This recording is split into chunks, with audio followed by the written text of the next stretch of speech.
It's about the I got to say, it's the stupidest thing in sports. Being able to run as he shoots the moon to the fans here in Green Bay. That is a disgusting act by Randy Moss. This is not Detroit, man. This is the Super Bowl.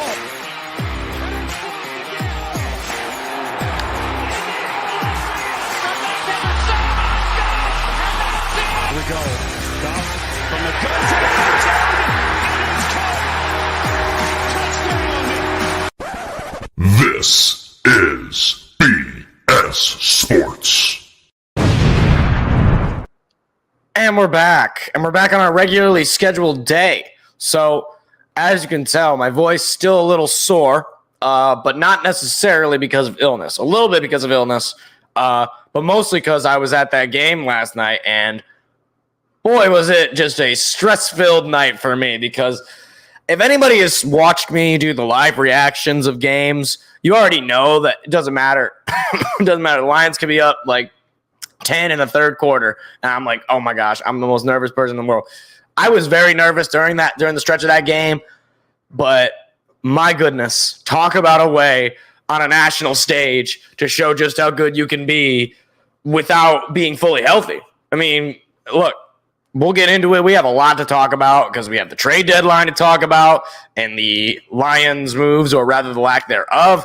We got some preview for college basketball. I know college basketball is back next week. Very excited for that. We got some hockey to talk about. We got some NBA stuff to talk about. We have college football, where I will give you, I don't know, maybe 30 seconds on MSU, because at this point I have nothing more that I can add. But we got to start with the headliner. We got to start with Jahmyr Gibbs. First of all, I got many points about this game, but I'm going to start with Jahmyr Gibbs, because Jahmyr Gibbs looked like the pick that you would take at 12th overall. He looked like the kind of player that you want to take. Just run down the stat line. 26 carries for Jahmyr Gibbs for 152 yards and a touchdown. He also caught 5 passes for 37 yards. He had an average carry of 5.8 yards per rush, average reception yardage of 7.4. So when they described Jahmyr Gibbs as a weapon, they were not lying. This cat he had more total yards as a singular player in this game than the entire offense of the Raiders. Here's the team stats, okay? They had, let's see, total of 157 yards, which is like, okay, that's not good. And then back to Gibbs. Gibbs had 152 rushing yards. He nearly beat them just on the ground. He had to get some passing yards to get him to have above. But,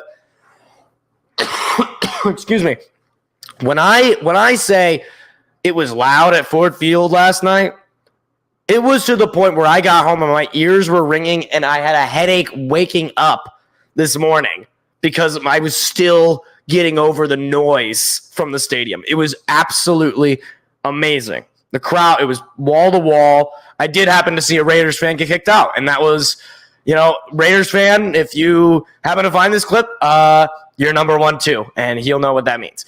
The other thing that I wanted to point out about this game was the defense. I mean, here's the thing. You look at this game, you look 26-14. Okay, it's a relatively close game. It was not close. They scored the 7 points on a pick 6 on a play that was definitely Jared Goff's fault, not Jared Goff's greatest game, but not a bad game for Jared Goff. We'll get into that a little bit more. But look, the defense, you had, I believe, 6 total sacks. Excuse me.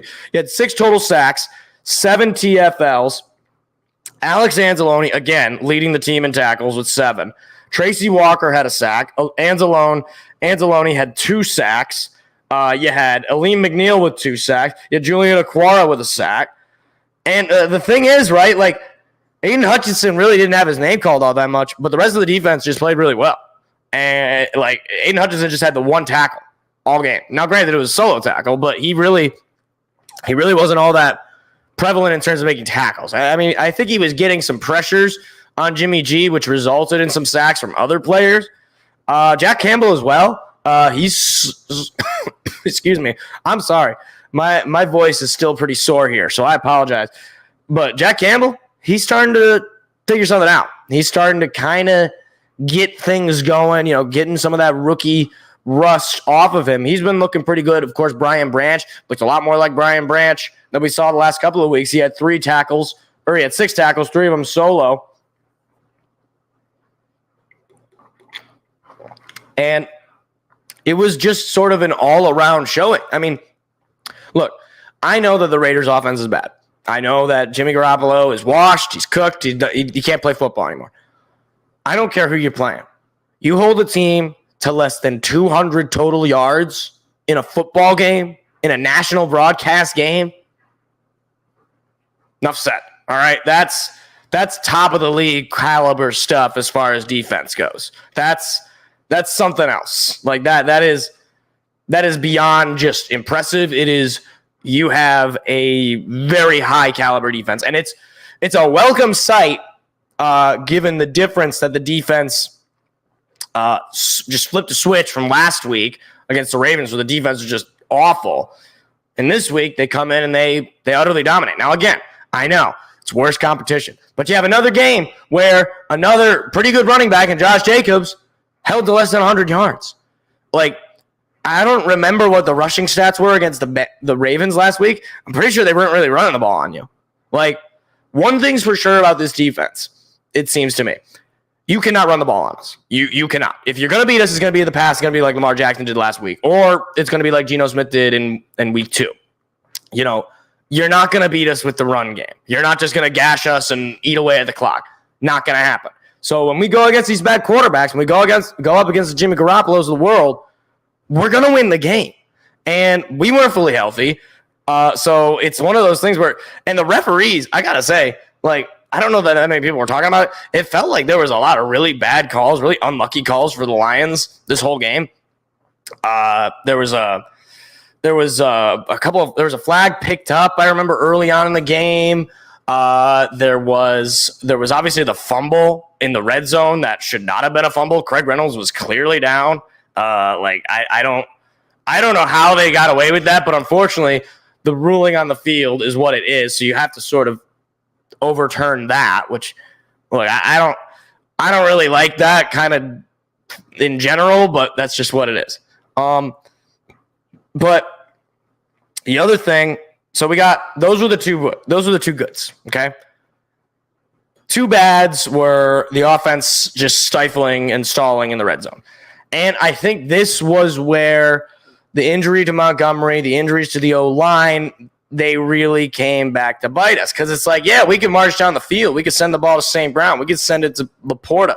We can let Gibbs run in space. But once the yardage got shorter, it was a lot.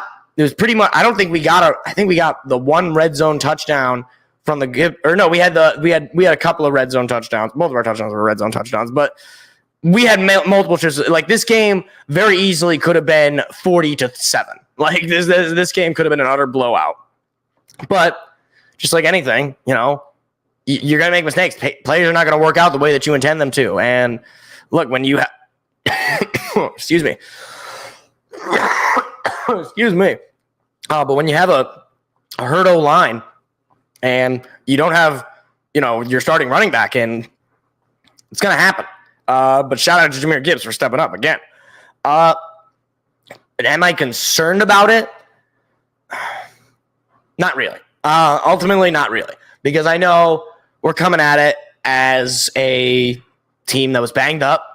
And I know the Vegas Raiders do not have a good defense, but I don't really care. Like, they don't have a good defense. It doesn't matter.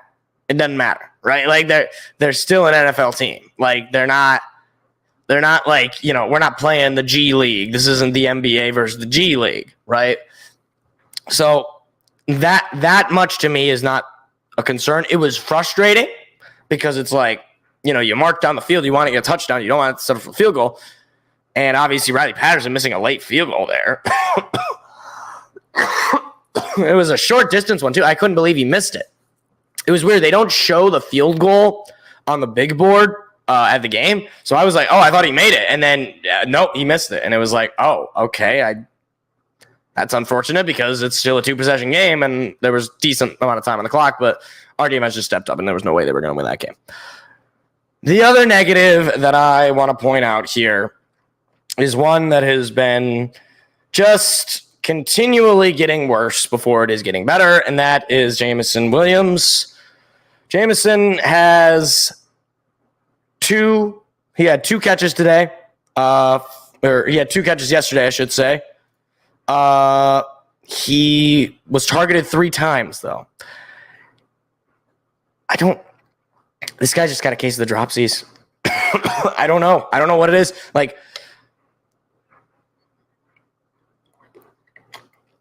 he was getting open. And again, this is another time where it was like, you're open. The ball is right to you. You got to make the catch. And that was one of those drives that just stalled where if you catch that ball, it's another first down and maybe you get another chance and you just can't catch the ball.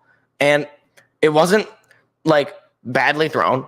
It wasn't like it was over his head. It wasn't like it was contested. You're wide open. You're a professional football player. You have to catch the ball. You just have to. At this level, there's no excuse. I mean, like, you look at the rest of our offense, we're able to produce without JMO.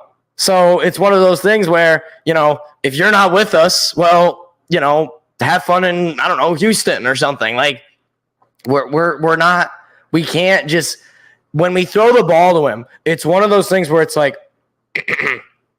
if he isn't reliable, catching receiver, it's just sort of a waste. Like you risk wasting a down trying to get him involved because he just can't catch it. But at the same, it's like you're sort of damned if you do, damned if you don't. Because if you don't try to get him involved, then you're not utilizing your entire roster. Like so, it's a vicious cycle, right?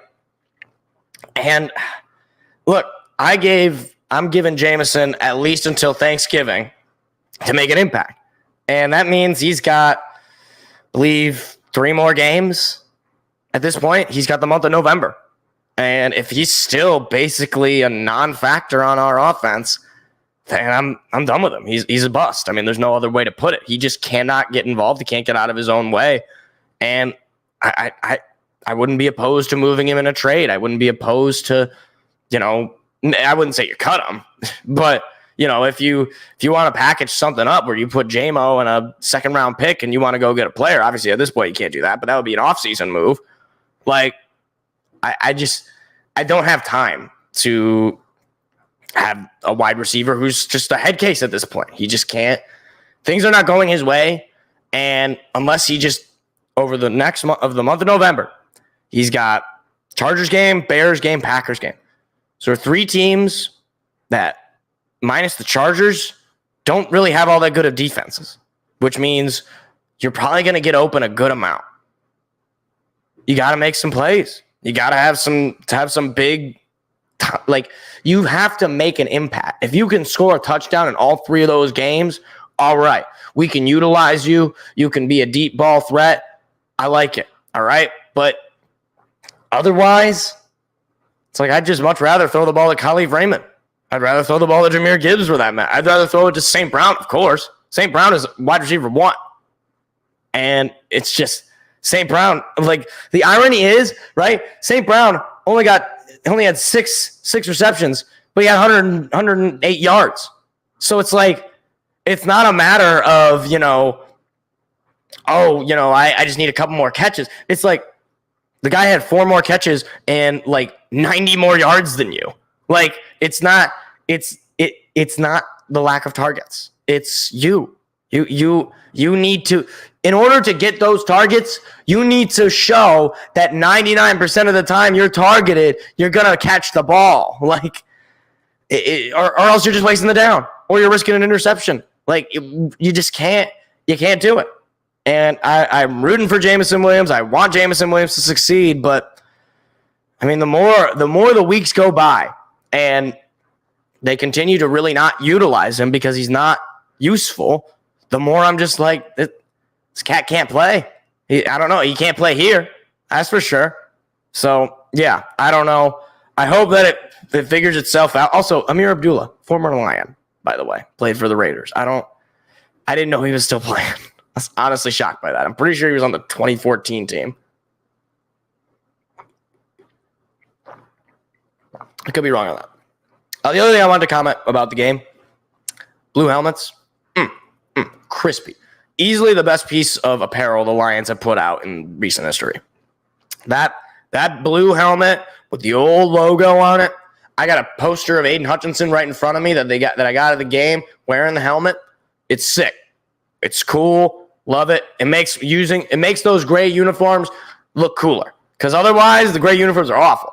But when you combine it with that blue helmet, looks nice.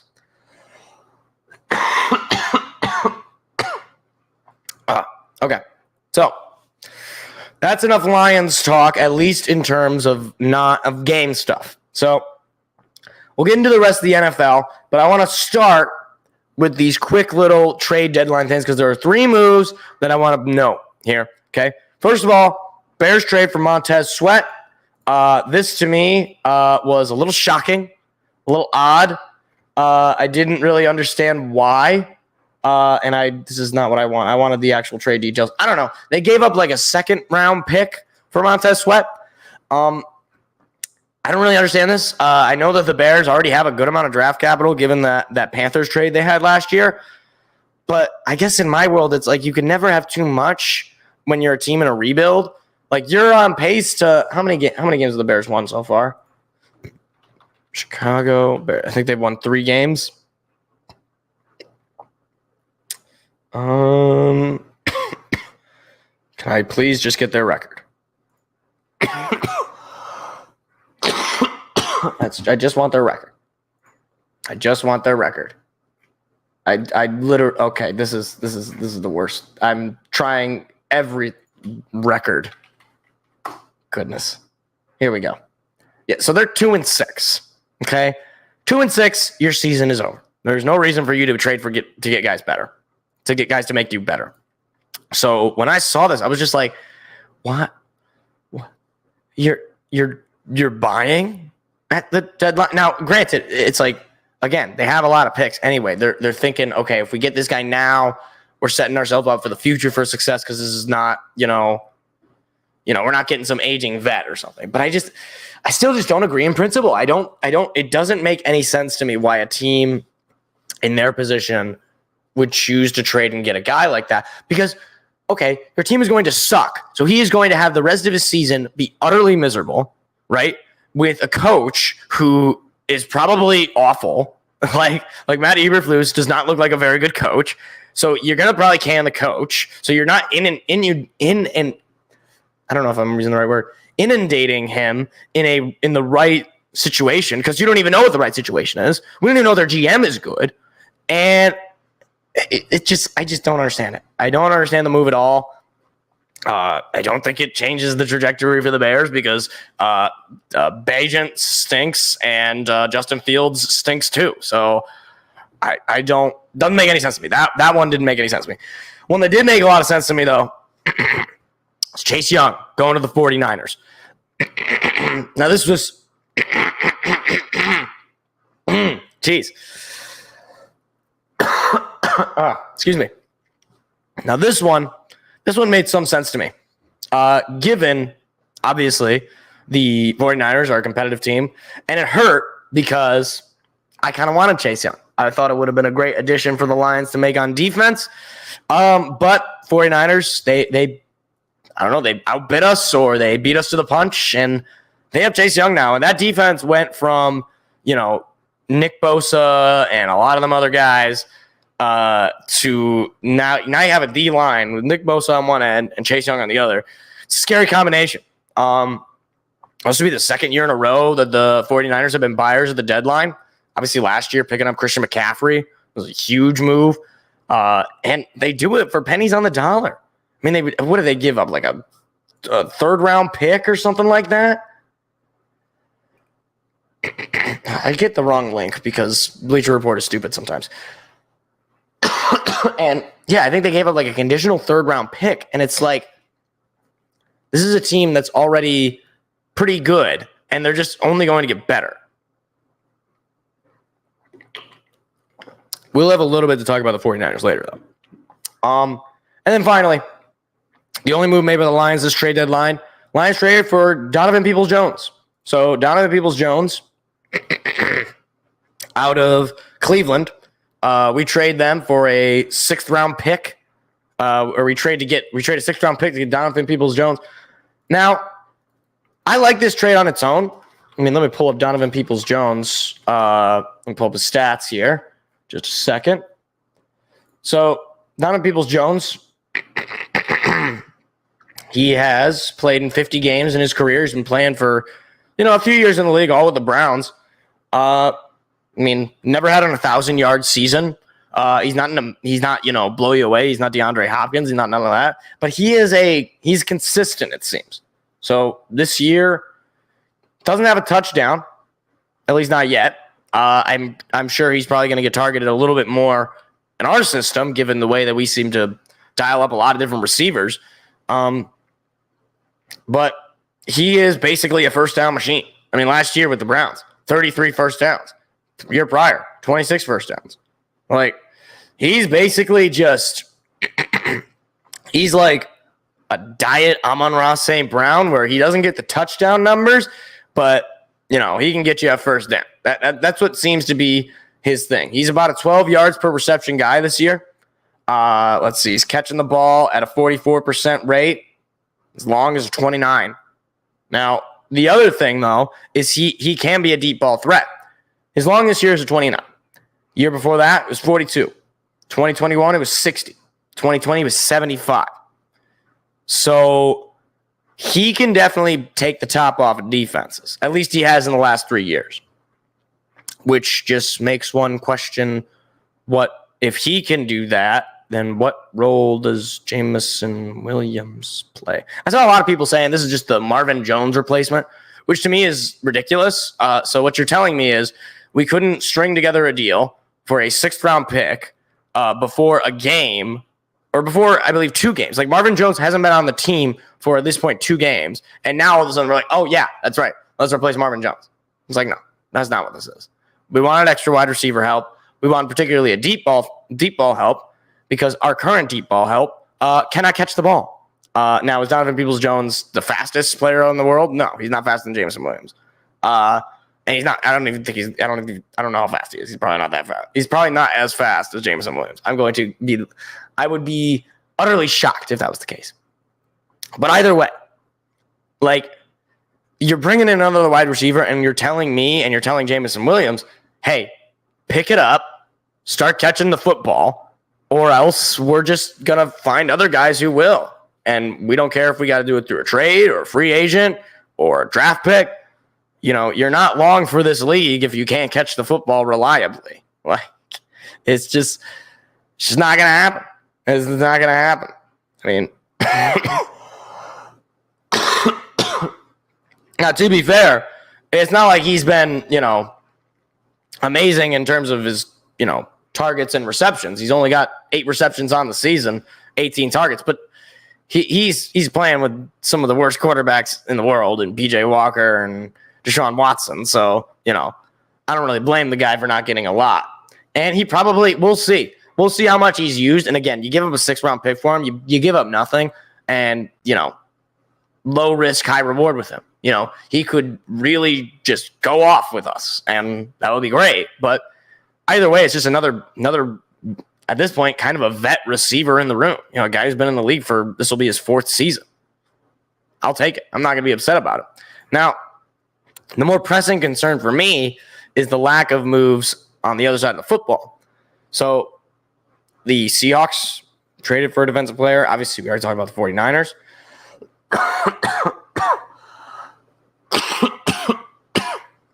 The Eagles made a move for a defensive player. So it's one of those things where, like, all the other top contenders in the NFC went and got a better defensive player, and the Lions, they figured they're going to run it back with their guys. And look, maybe it's somewhat of a recency bias with the Ravens game, and I just think that maybe our defense is not all there. But I don't know. I don't really feel that confident in that strategy, because it's like you can never have too many guys who can get sacks. You can never have too many guys on your D line. You can never have too many, DBs to add to your circle. I mean, the other thing that's that I'll say that is sort of, conciliatory in that it makes me feel a little bit better is there really wasn't a whole lot of player movement in general. Like, you had nobody on the Broncos move other than, I guess, Randy Gregory and I believe Frank Clark. I don't know if that was a trade. You didn't have Judy, you didn't have Surtain, you didn't have Cortland Sutton, you didn't have any of those guys move. The Bears didn't sell, they bought. Nobody on the Patriots got moved. Nobody on the Packers got moved. Nobody on the Raiders got moved. Like, I don't know. I don't know what the situation was, if just GMs didn't want to sell, if GMs really believe in their teams, and GMs who had good teams didn't really want to buy. I don't know. It was a weird trade deadline. It was a bit anticlimactic. The biggest move to me was that Chase Young move to the 49ers. So, assuming Chase Young can stay healthy, which he has struggled to do, this 49ers team is going to be very scary. However, on offense, I don't really know what I'm going to get. So, let's get into this. Some of the takeaways from this past week's games that I want to talk about. Takeaway number 1, Jordan Love stinks, okay? I was willing to give Jordan Love a little bit of time. A little bit of time, okay? A little bit. Lions blew him out. Look, was struggling a little bit after, whatever week we played them. Was it week 3, I believe? Whatever week we played them.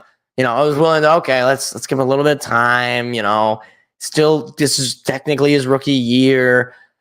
But, no, this guy, he's not good. He's just not good. Let me see if I can pull up Mr. Jordan Love's stats this year.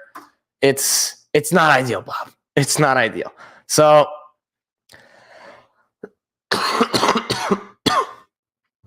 Jordan Love, he has, he's got the 2-5 record, obviously. Not that really matters much. I really don't care that much about that.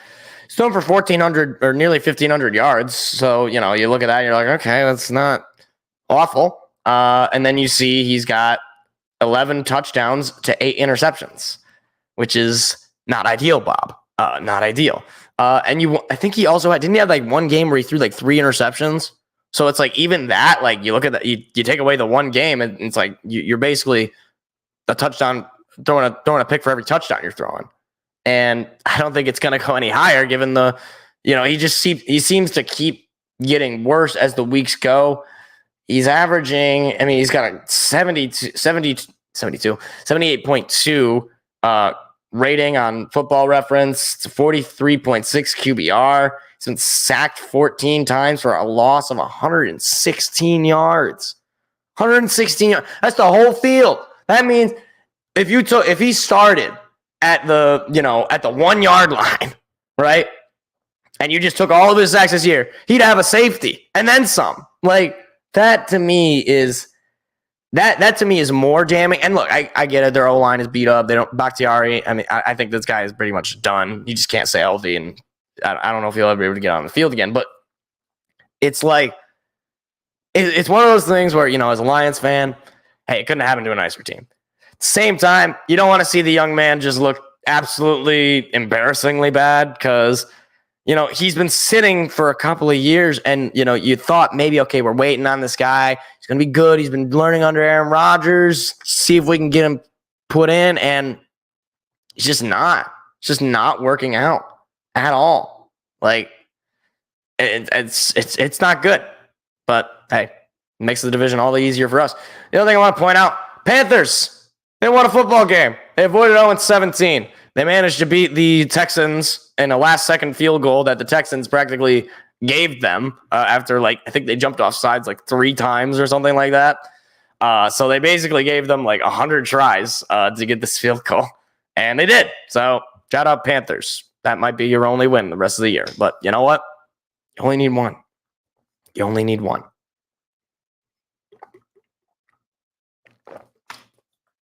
The other thing I want to point out, QB related, is Captain Kirk. Kirko. He died. He's dead. Torn Achilles, done for the season. Career in question. Obviously, let's see. How old is Kirk Cousins? Pull it up. Kirk Cousins. I know he's closer to 30 than he is to 20. He is 35. So, Yeah, you might think about just putting the helmet on the hook. You might think about just hanging it up and being done. Because, look, as weird of a career as Kirk Cousins has had, he's been relatively successful, 4-time Pro Bowler, obviously, and he was having a really good season. Like, he was having that kind of marquee season. Now, obviously, the Vikings were not having much success, but he was having a statistically speaking good season on a bad team.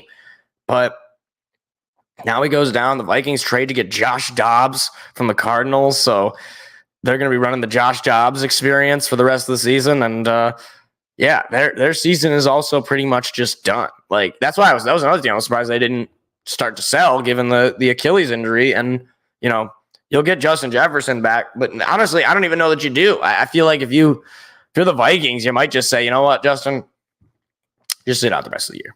Like, there's no reason we should try to aggravate it, and there's no reason, like, we're going to be out of it. So, yeah, like, it's unfortunate to see Kirko go down because obviously Kirk Cousins, MSU grad, legend at MSU, and seems like a generally likable guy. Again, division rival and all, so it benefits me as a Lions fan, but you hate to see anybody go hurt, and you hate to see somebody's career potentially end on an injury like this. I really doubt that he's going to come back after, in his 36-year-old season. And if he does come back, I don't know that the results are going to be there. It's usually you don't get better as you get closer to 40. So, the other thing that pointed out, QB related, is Will Levis. Will Levis, have a game. Hold up. Let's pull it up. Titans. Who did they play? It's a good question. I don't remember who they played. They played the Saints? No, they played the Falcons. Titans, Falcons. Let me pull up the box score. Because my man Will Levis, he went out, man. He went out. Will Levis, in his debut in the NFL, threw for 238 yards and 4 touchdowns, no interceptions. Obviously, you had Derrick Henry running for 101 yards to back that up. But you threw the ball to DeAndre Hopkins. Hey, your big free agent signing, your big wide receiver one, finally made an impact. 4 catches for 128 yards, 3 touchdowns. Shout out D-Hop. Look, at this point, as far as I'm concerned, if you're the Titans, you're 3-4. Will Levis is your starting quarterback. Can't go back to the Ryan Tannehill, Malik Willis experience. You just run it with Will Levis. That's it. Like, we went into this season, we didn't know who their quarterback was going to be. At this point, you got to just, like, look, I don't know if Will Levis is going to be good. I don't know if this is a total anomaly. I don't know if this is Mike White circa last year or circa a couple of years ago. Like, doesn't matter to me. Okay? Just run it back. Just run it with Will Levis. See if you go on a run here. You're 3-4. Your season's not totally out of reach. You're in a kind of bad division, kind of ratty division. Could be anybody who wins that division. So, look, just go for it. I mean, it's hard to throw for 4 touchdowns in this league. Most quarterbacks don't do that on a week-to-week basis, let alone on their debut. Now, again, I don't know that it's going to be, the Will Levis show and it's going to be great the whole rest of the time, but I do know that there's no loss here. Like, you don't lose anything in, like, keeping him in. Because if he sucks, then whatever. Ryan Tannehill sucks and Malik Willis sucks. So then you just suck and now you're screwed because you got 3 really bad quarterbacks on your roster. So, yeah. I'm Team Will Levis at this point, especially because they wore those very cool uniforms. Very cool. No, we got 2 more points. We got a lot of things to talk about. A couple more points here. The Broncos. I couldn't believe it. They beat the Chiefs and finally end their losing streak to the Chiefs. Look, you know what? Have a day. Have a week. Have a week, Denver, because this is about the happiest you're going to be for the rest of the season. Look, Patrick Mahomes was ill, apparently, had a flu or something like that.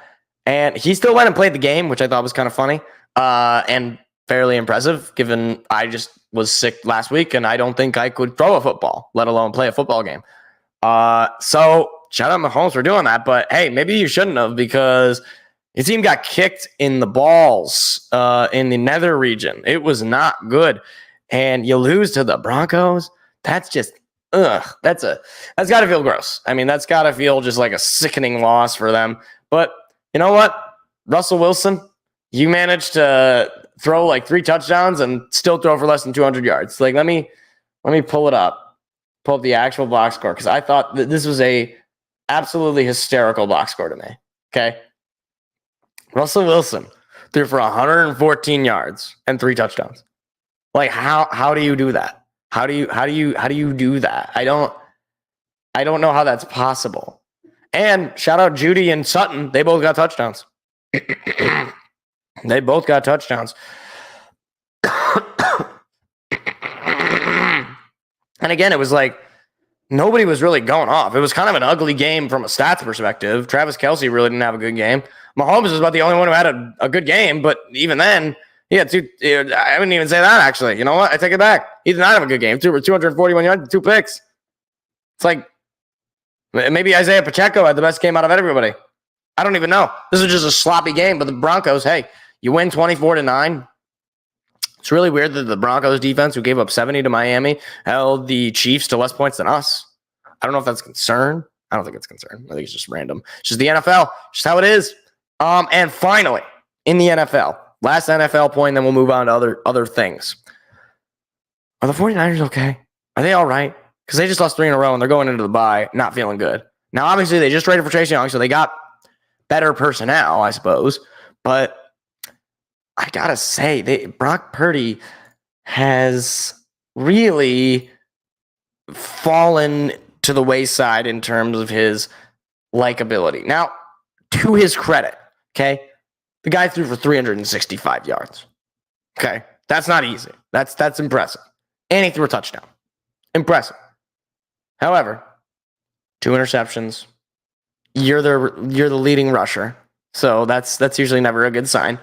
But you just like you kill yourself with these interceptions, right? It's like interceptions are not, well, they're worse than sacks in that they obviously they kill a drive, but they also just they can make it so that your stats don't indicate the kind of game you had, right?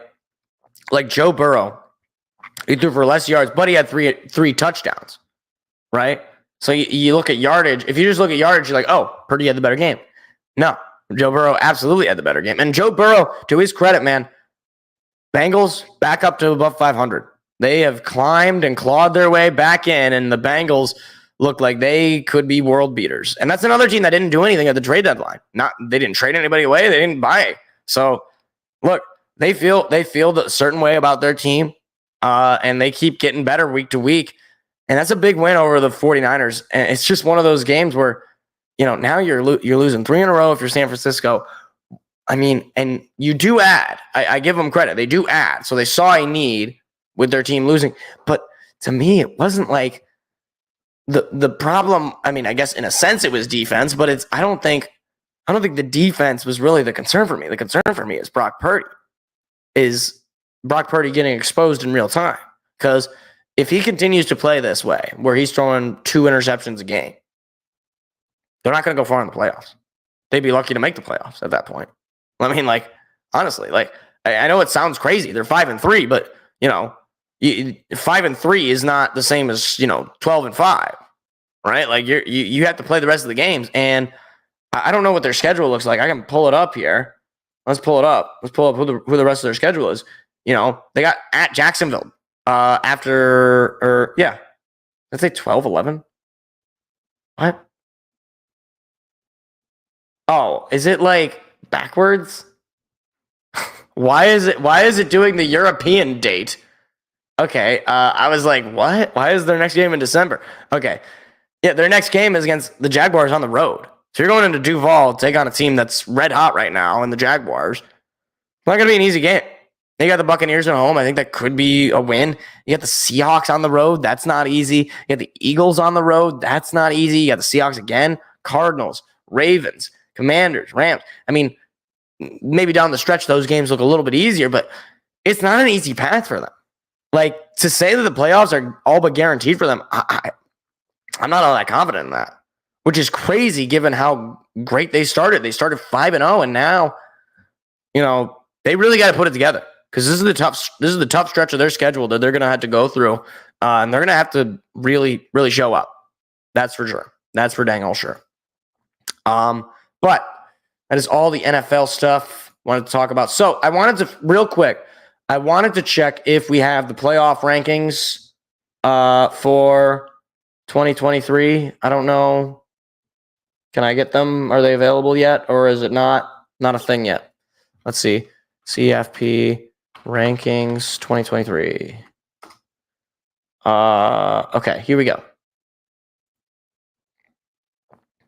Can I see the actual ranking? Here we are. Okay, so we'll break it down. So here is the college football rankings, college football playoff rankings. I didn't put this in the show notes, but I just want to break it down before we break down on some of the games. So, according to ESPN here, this article just came out like 17 minutes or like 30 minutes ago. So, I'm not going to break down every team in the top 25. I'm going to break down the top 4 teams because those are the teams that are in the playoffs and maybe some of the fringe teams. The number 1 seed, Ohio State. The number 2 seed, Georgia. The number 3 seed, Michigan. And the number 4 seed, Florida State. A couple of teams on the edges here. Number 5 is Washington. Number 6 is Oregon. Number 7 is Texas. And number 8 is Alabama. Now, I'm just looking at these. This is my immediate reaction. And I cannot believe that Ohio State is number 1 in their mind. Every time I watch Ohio State, now I don't watch Ohio State every single week, but every time I have watched them, they do not look all that good. They win the game, so I guess you give them credit for that. They do win the game. But to me, I feel like Michigan's got to be number 1. And I'm saying that as a Spartan, okay? I hate to have to say that. But Michigan, if you're going to take an undefeated team that has, granted, never played anyone of serious competition as opposed to Ohio State, but they have dominated every single opponent and just in brutal fashion. Whereas Ohio State has played some not so great opponents and looked a little pedestrian and then eventually come away with it. Michigan, no, that's not the case.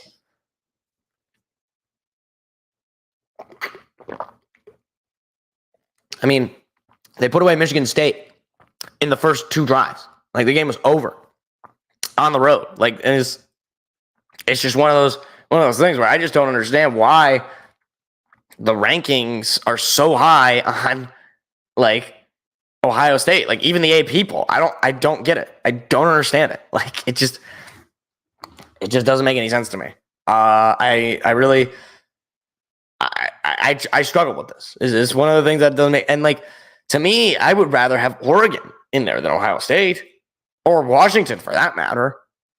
Now, Washington has not looked amazing in the last couple of games, but I'd rather have them, honestly. Like, the other teams, Georgia, Michigan, Florida State, yeah, I agree with that. I think that's fine. But no, I don't get Ohio State being in there at all. I don't. And speaking of things I don't understand, and I will pretty much never, Michigan State.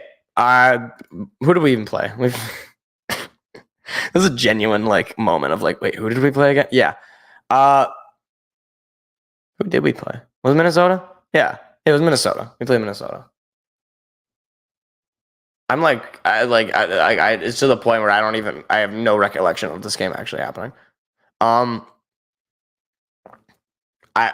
have nothing to say. I don't. I mean, it's like, I feel like I say it's one of those things a lot. But maybe it's just my catchphrase. It's one of those things where, you can say, the offense stinks first couple of weeks or the third week, maybe. I just don't have anything else to add. I mean, we brought in a new quarterback at the end, Noah Levitt or whatever his name is. Bob Levitt. I have no idea. But yeah,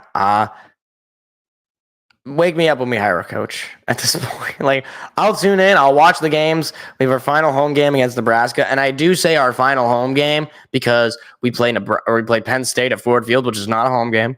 It's a neutral site game. And there will be like 30 people there. So it'll be incredibly embarrassing for all parties. So I just want to see who they hire at this point. I don't have much of a inclination towards any one coach. I just want to see who it is and go from there and kind of gather from my own research whether or not I think it's a good hire. So, like I said, I believe it was last week, this is the biggest coaching hire in Michigan State athletics, at least until they have to replace Izzo in college basketball. Because it's bad. It's bad. I mean, Arlen Barnett, no disrespect, brother, but you are not fit for this job. No disrespect. Meanwhile, there were other games that happened this week, believe it or not. We got 4 games. 4 games I want to break down real quick. We got Louisville shutting down Duke in a nice win. Let me pull it up here. So I put in here, are they a sneaky team to win the ACC? Because, hey, Louisville is undefeated, never lost, right? 23-0 win over Duke. They're not undefeated. They're 7-1, excuse me. Like, they have a shot to win the ACC. And the thing is, like, do I think they're going to beat Florida State? Probably not. But if they do beat Florida State, if they do win the ACC, what do you do with them? Because they're only going to climb in the rankings, right? So they'll have the whole rest of the month of November to, figure it out, I guess. But it does make things a little complicated. I'm sure they'll be I mean, they are going to be playing in a bowl game, but if they're not playing in the playoff, which I think would be a high, let me see where they, actually, I don't have it open anymore. I don't know where they were ranked in the college football playoff ranking, but if they're not playing in a playoff game, I think they certainly could play on a New Year's Six bowl. I think that's all but certain. And it's a team like Louisville to me, which is why I'm excited about the expanded playoff, because it's like Louisville should be in a national championship conversation. At least in that they should try to be competing for it, right? Because it's not fair to them. They're going 7-1. They have a chance to win their conference, and then if they win it, they won't be in the playoff. They won't have a chance to win a national championship. That to me is ridiculous. If you're gonna have a playoff, that to me is just ridiculous. So, yeah, that was kind of a fun story for them. And then speaking of ACC, Florida State murdering the Demon Deacons of Wake Forest. I mean, my goodness, Jordan Travis. This guy, I feel like he is like. I feel like he's underrated in a way. Like, I feel like a lot of the talk is about Williams and Michael Penix and Bo Nix. Jordan Davis, man, 359 yards, 3 touchdowns. And, of course, Keon Coleman, former Spartan, 7 catches, 66 yards, couple of touchdowns. Trey Benson, 4 receptions, 100 yards, touchdown. I mean, it's just like the Florida State is a scary team. And they are also one of those teams that I feel has looked incredibly consistent. And they played some tougher teams than Michigan. I think if you want to sleep, of the 4 teams they currently have in the college football playoff ranking, I think it's a good shot that Florida State could beat any number of them. Like, Georgia is good. Michigan is good. Ohio State, I don't think is good. I think if they play Ohio State, they'd beat Ohio State. As far as could they beat Georgia or Michigan, it's a little bit more difficult to judge with Michigan because, again, I have no idea who they played that has given them any sort of challenge, which is not Michigan's fault. And it also shows how dominant they can be when they're playing teams that suck. But with Florida State, it's like, it seems like every other week they score 40, they score 50, they score a billion, right? Like, they're just dominating teams. And I don't know. I feel like they're a team that's kind of going under the radar. They feel like TCU of last year, where they just sort of went under the radar. Nobody paid them any mind. And then all of a sudden they're in the national championship game. Now, granted, did they play that game? It's really up to your own interpretation. It's really up to your own interpretation at that point. The other thing I wanted to point out, game number 3 is Oregon dominating the Utes of Utah This was a game that I had circled on my calendar. I don't believe I got a chance to watch it. I don't remember what I was doing Saturday. What was I doing Saturday? I feel like something emerged to where I was unable to watch this game. I genuinely don't know what happened on Saturday. I don't. If something happened on Saturday, it's beyond me. But Oregon utterly dominated Utah, 35-6. And Bo Nix, man, he's definitely a Heisman candidate for sure. And look, he could be one of the better quarterbacks to come out of this draft too. I mean, this is such a loaded QB draft, no doubt about it in my mind.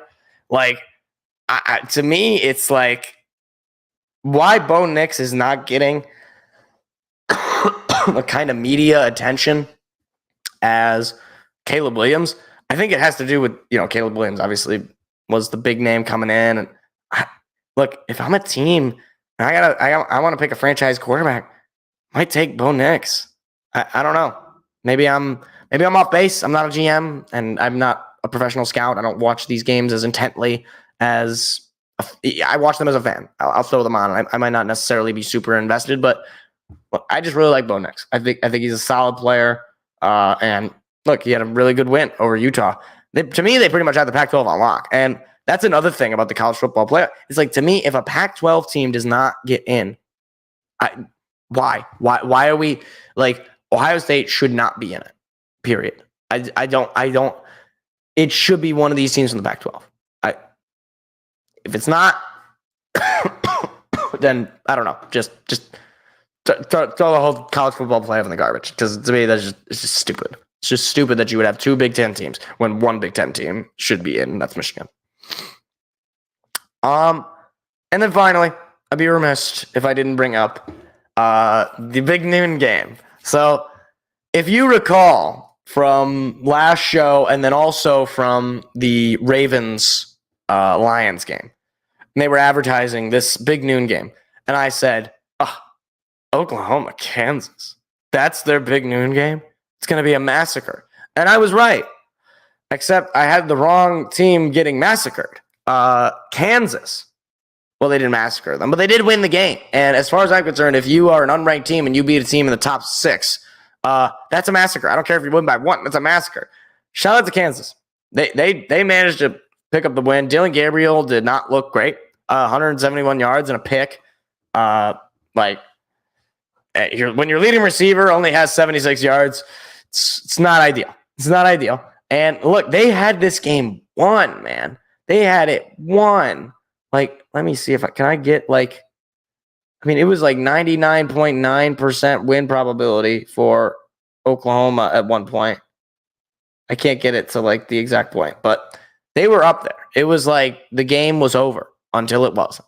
So yeah, shout out me for trashing Fox, and they actually had a decent big noon game. So shows what I know. So I guess I won't really do the AP top 25. I'm not gonna do it because we already have the college football playoff ranking thingamabob. So now we're probably just gonna be focusing on that anyway, just because that's the only thing that matters. I don't really care what the AP thinks anymore. So yeah, that is college football. And speaking of college, I want to talk a little bit about college basketball. So college basketball starting next week. Let me actually pull up Michigan State's schedule. Basketball schedule starts up this upcoming Monday. So that'll be Monday the 6th. They play their home opener against James Madison. So it's against one guy. So, I mean, they probably should have a pretty easy shot as far as I'm concerned. So think about Michigan State. They've been highly touted. They're going into this game as the number 4 ranked team in the country. I believe that's what they're ranked as. It doesn't say on the thing. But I know for sure they're in the top 10. So Michigan State, very highly ranked. They had a couple of exhibition games. First one was against Hillsdale College, whom they murdered, as they should. And then the other one was a brutal loss to Tennessee. 2 games that they had at home, and obviously their exhibition games, fouls don't, nobody gets fouled out. coaches aren't even really coaching most of the time. You had Tom Izzo and the Tennessee coach on the broadcast a couple of times. It's basically just free for all. And credit to the Spartans, they kept themselves in it, but they just they never held a lead. And that was a little concerning to me. Again, it's an exhibition game. It's only concerning to me in so much as I remember them playing very similarly last year. So look, I hope that they can live up to those expectations. They got a couple of obvious, it's like anything in college basketball. You start with a couple of easy tone-setting games. I want to see them dominate James Madison. I want to see them dominate Southern Indiana. And then you got the Champions Classic where you're going to take on Duke. And then you're going to take out, and then you have tougher out-of-conference games. And that's what's so great about college basketball is they actually have tough out-of-conference games. Can you believe it? Yeah, I don't know how they figured it out. But yeah, so it's one of those things where if we're going to beat Purdue, for example, because Purdue is projected to be the best team in the Big Ten. And I don't know. We went further in the tournament last year than Purdue, and that's just not really indicative of anything necessarily. But look, if this team is supposed to be as good as it has been advertised to me, then yeah, I really want to see a deep run into the tournament. I want to see a Final Four. Dare I say, I want to see a national championship. That'd be fine. That'd be fantastic. That would be dream come true if I could actually have one of my teams actually win a championship. That would be stupendous. We'd have a very happy show for that. That's for sure. But another point I wanted to bring up about college basketball is it even possible for March Madness this year to be as good as last year? You had Florida Atlantic in the Final Four. What? At San Diego State. What? You had just basically a bunch of random schools and nobody expected. It was insane. So, look, I doubt it's going to live up. I feel like this year it's going to be not a get right year, but a boring-ish year where you just have 1 seed, 3 seed, 2 seed or something. It's just going to be it's going to be a little boring at the Final Four point. But hey, if Michigan State is one of them, I'm not going to be upset about that. We'll just leave it at that. So, also, I want to talk a little World Series update. So, obviously, the World Series is on right now, or it's just about to get started. Rangers up 2-1. They got a chance to really put their foot down on the Snacks, on the Diamondbacks. Now, I'm rooting for the Rangers. I always root for the team if they've never won. I always root for that team. And the Rangers, hey, it was a big win for them to get that win on the road. In the World Series, in any of these, best of sevens, you get the win on the road, you're feeling good about yourself, but you can't drop this game though. Okay? You drop this game, this series very well could be going 7. And honestly, for entertainment value, I would love if it went 7. But if you're the Rangers right now, you have a shot to really try to put this away because it is. I don't know if any team is, or no, the last team that came back from the 3-1 was the Cubs in 2016. That was, at this point, that was 7 years ago. Not that it can't happen again. Just saying, it's pretty rare. So, look, go Rangers. Rooting for the Rangers. Hopefully they can win. Obviously, Scherzer and Adolis both injured, which really hampers their chance. Obviously, with Scherzer, I don't know if he was going to pitch another game in the series, depending on how long it goes. But the loss of Garcia is so awful. He was the heart and soul of that team. And look, if there's going to be something that hampers their chance to win the World Series, it's probably going to be that injury for sure. But rooting for them and hoping for a good game tonight. We also have some news in the NBA. So first, I want to talk about the Pistons. Okay, Pistons off to a solid start. I gotta say, I'm impressed. 2-2. Cade and Duran, Cade Cunningham and Jalen Duran. Man, those guys got a connection, and I firmly believe at this point those guys are going to be the future stars of this team. Cade Cunningham, in his debut, drops a 30 bomb, no free throws.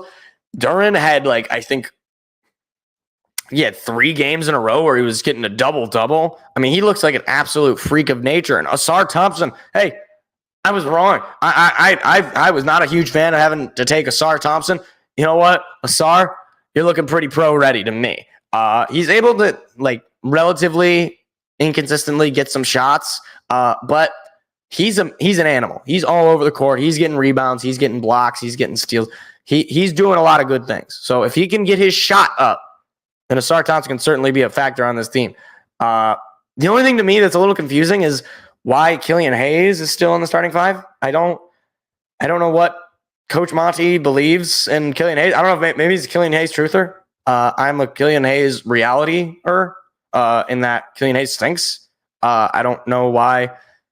I don't know why he believes in him. I don't know why he believes in him in so much as putting him out on the court in the starting five. I don't know. Maybe there's a reason. There's method to his madness. And look, we're 2-2. It's better than any record that we ever had under Dwayne Casey. So look, I said 30 wins and we're golden. Maybe we'll get more. We'll see. The other big news in the NBA is James Harden finally gets traded, sent over to the Clippers. So let me pull up the actual trade details here. So the Sixers are sending Harden and PJ Tucker and Philip Petrusev to the Clippers for Marcus Morris, Robert Covington, Nicholas Batum, KJ Martin, and a 2028 unprotected first-round pick, or 2028 first-round pick, and 2 second-round picks and a 2029 pick swap. I still will never get over in the NBA, we're talking about draft picks about kids that are like in first grade. I mean, seriously, second-round picks or a 2029 first-round or second pick swap?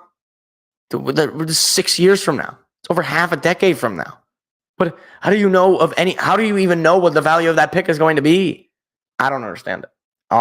But look, James Harden finally got what he wanted. He wanted to go to the Clippers, and he's going to get what he wanted. So be careful what you wish for, James, because you're a born loser, and you're never going to win no matter where you go because you don't have that dog in you. You don't. You don't perform in the playoffs. You don't perform when it matters, and you're probably going to get. You're probably going to blame your teammates. And it's like that team to me. It's just amazing. Like that Clippers team to me is like the three musketeers of unreliability. You have Kawhi and Paul George who both get hurt every other week, and you have James Harden who just doesn't show up. So I really don't. The Clippers are going all in, and I know they're off to a decent start, but you really got a lot of faith in that core if you're the Clippers. So good luck with it. I don't believe in it. Just me though. Maybe I'm just totally off base. And finally, wanted to make a quick note on the NHL. My Red Wings, they struggled a little bit this week. Okay, lost 3 straight. One of them was in overtime. But last night, big overtime win over the Islanders. Comeback win, needed that.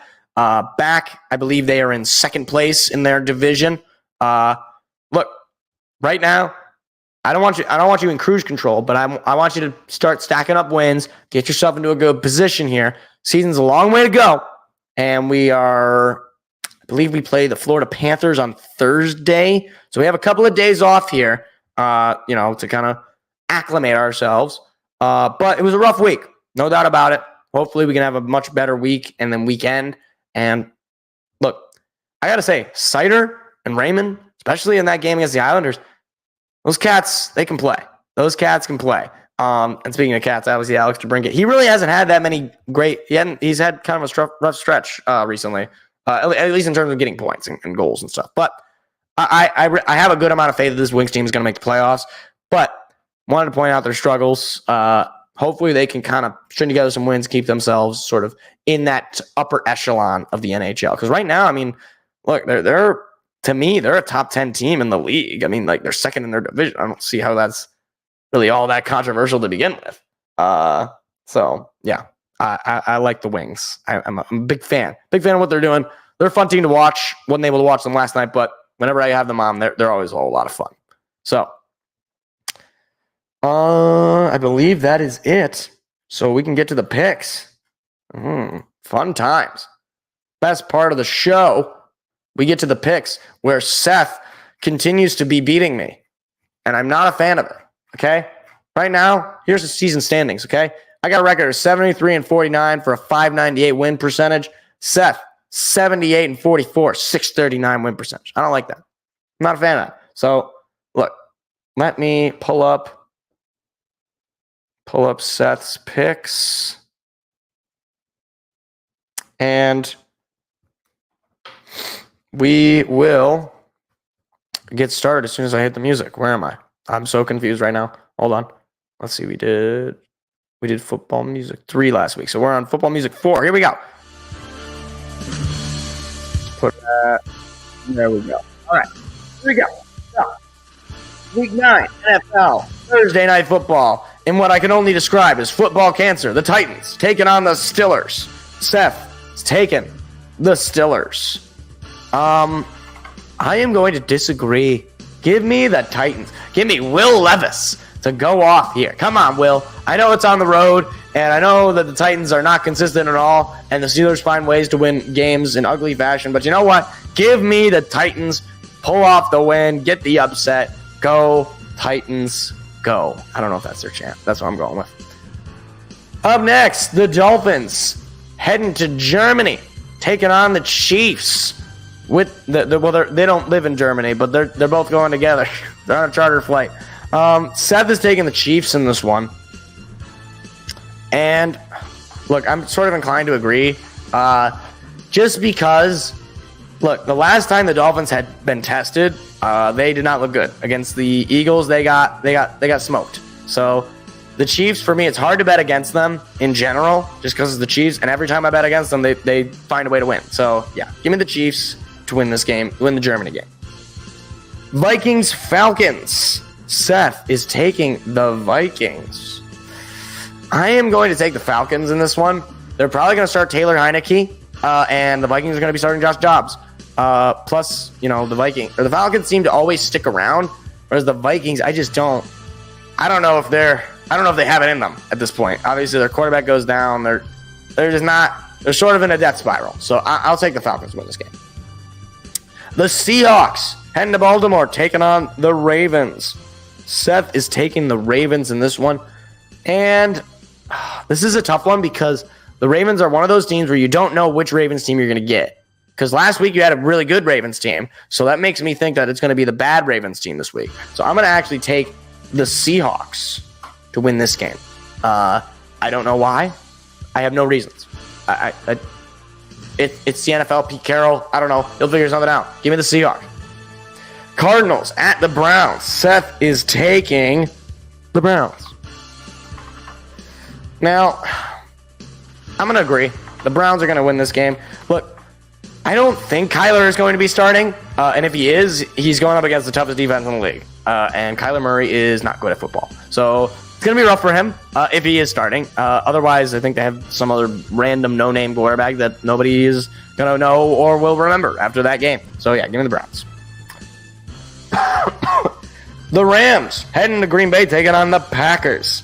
Seth is taking the Packers in this one. I could not disagree more. Give me the Rams. Jordan Love, we already discussed it. Jordan Love stinks. Okay, not good at the game of football. Should look for another line of work. Maybe coaching or broadcasting. I don't know. Figure something out, Jordan. But look, obviously the Rams. Matthew Stafford left last week with the injury. I think he hurt his hand or something. I don't know. But what do they got? Stetson Bennett. They gotta bring him in. We're gonna see Stetson come in. I feel like Stetson can't be any worse than Jordan Love. It's like I don't believe in Jordan Love. I don't believe in that Packers team. I think they're just in a total death spiral at this stage. So yeah, give me the Rams. This is a tough one. Buccaneers heading to Houston, taking on the Texans. Seth is taking the Buccaneers in this one. I am going to disagree. I think that CJ Stroud has a bounce back game. I do not believe in that Buccaneers team. I don't believe in Baker Mayfield. He's not good. And look, I don't know that the Texans have world beaters on defense, but I think CJ Stroud's feeling something. He's feeling good about himself. And obviously, he just had a bad loss last week to the Carolina Panthers. But you know what? It's the NFL. Anybody can win. You're back at home. You can have your hometown crowd. I feel like people are starting to feel it. Come on. Give me the Texans. Commanders at the Patriots in what I can only describe as one of the ugliest football games played maybe ever in the future. It probably will be. Seth is taking the Commanders in this one, and I really don't know. like the Commanders, they lose Chase Young, so their defense is much worse at this point, and they lose Montez Sweat, so they lose their two best defensive players, probably, at least on the edge, or at least on the line, I should say. The Patriots are the Patriots, and Mac Jones is so bad. This is actually incredibly difficult. This is like the toughest one to think of. You know what?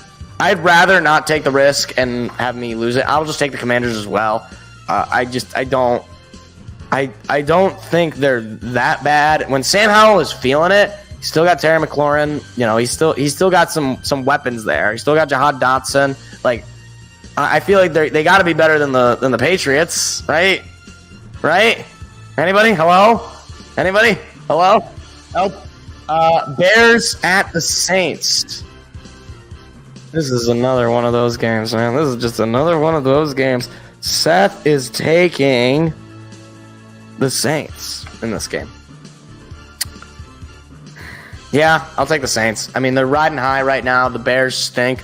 They did technically get better on defense by adding Montez Sweat, but I don't think Montez Sweat is going to do much for the Bears this whole game because they don't have a quarterback. And for as bad as Derek Carr is, he's not any worse than Tyson Bagent or whatever his name is. Drew Bagent. I don't even remember the guy's name. I think it's Tyson. Yeah, I'll take the Saints. Yeah, give me the Saints. Up next, the Colts heading to Carolina, taking on the Panthers, the Blue Cats that are not the Lions. Seth is taking the Colts here. He's believing in Minshew Mania, and I will agree. Yeah, I mean, look, you got a little lucky there, Carolina. You managed to win a game. Okay, don't get used to it. You're not going on a win streak. Give me the Colts. Give me Minshew Mania for sure. Up next, in another game of football cancer. Well, we got a lot of football cancer today. Giants at the Raiders. Seth is taking the Raiders this game. You know, they don't have a quarterback. I have to go with the Raiders. If the Raiders can't win this game, I don't know what – they look terrible against the Lions on Monday night, offensively especially. But, I mean, at least the Lions offense was able to march on the field. I feel like this is just going to be like a 9-6 game. This is just going to be a terrible, terrible game. Yeah, give me the Raiders for sure. Cowboys at the Eagles. This should be hopefully a good game. Seth is taking the Eagles, and I will agree. I'll take the Eagles as well. I just don't believe in the Cowboys. I think they're total frauds. They were off last week, they were off 2 weeks ago. They blew out. They basically were off. They blew out. Who was it that they blew out this week? The Rams. They blew out the Rams. So, you know, it's a decent team, but not an amazing team that they blew out. And now they're going to take on a really tough team in the Eagles on the road. Yeah, no, I just don't really see the path for the Eagles to win this game. Or I don't see a path for the Cowboys to win this game because they never win these kinds of games. The Cowboys. What do you want? I'm just going to disrespect them even more. Finally, or not finally, Sunday Night Football. Bills, Bengals.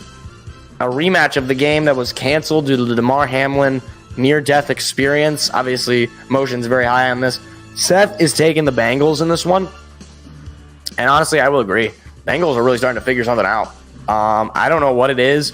Like, if it's just Joe Burrow slowly getting healthier. But they're starting to figure it out, and the Bills are starting to fall apart. I mean, obviously, all those injuries that they've suffered on the defensive side, and Josh Allen just not really picking up the slack for the lack of defense. So, yeah, give me the Bengals for sure.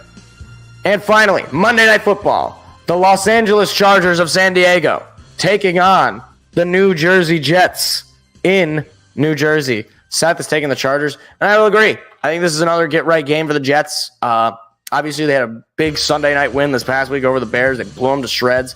And look, this is a better defense that the Jets have, but I think that the Jets offensively are so bad that even if their defense is this good, they're not going to be able to hold the Chargers to, like, they're not going to be able to beat whatever the Chargers can do on offense. As stupid as Brandon Staley is, they will win this game. So, yeah, give me the Chargers. So to wrap it up, here are the picks. Titans, Steelers. Seth is going with the Steelers. I am going with the Titans. Dolphins, Chiefs. We are both taking the Chiefs. Vikings, Falcons. Seth is taking the Vikings. I am taking the Falcons. Seahawks, Ravens. Seth is taking the Ravens. I am taking the Seahawks. Cardinals, Browns. We both take the Browns. Rams, Packers. Seth is taking the Packers. I am taking the Rams. Buccaneers, Texans. Seth is taking the Buccaneers. I am taking the Texans. Commanders, Patriots. We are both taking the Commanders. Bears, Saints. We are both taking the Saints. Colts, Panthers. We are both taking the Colts. Giants, Raiders. We are both taking the Raiders. Cowboys, Eagles. We are both taking the Eagles. Bills, Bengals. We are both taking the Bengals. And Chargers, Jets. We are both taking the Chargers. And those are the picks. And that is the show. So again, apologies. My voice is still kind of recovering, obviously, from illness and from yelling my head off in the Lions game last night. So apologies. But we'll be back again next week. We won't be broadcasting this weekend as Lions are on a bye. So no Lions game this weekend. Obviously, we'll be on the bye. So I'll be back again next week. We'll be breaking down everything that is going on to that point. Probably another Michigan State loss. So that's going to be fun. So Thank you for coming out. If you did, be sure to subscribe, hit the like, and I will see you all next week for another exciting week of sports ball. It's going to be, oh boy, I just burped right in the middle of that. That's great. So have a great night, everybody, and take care. See you later. Goodbye.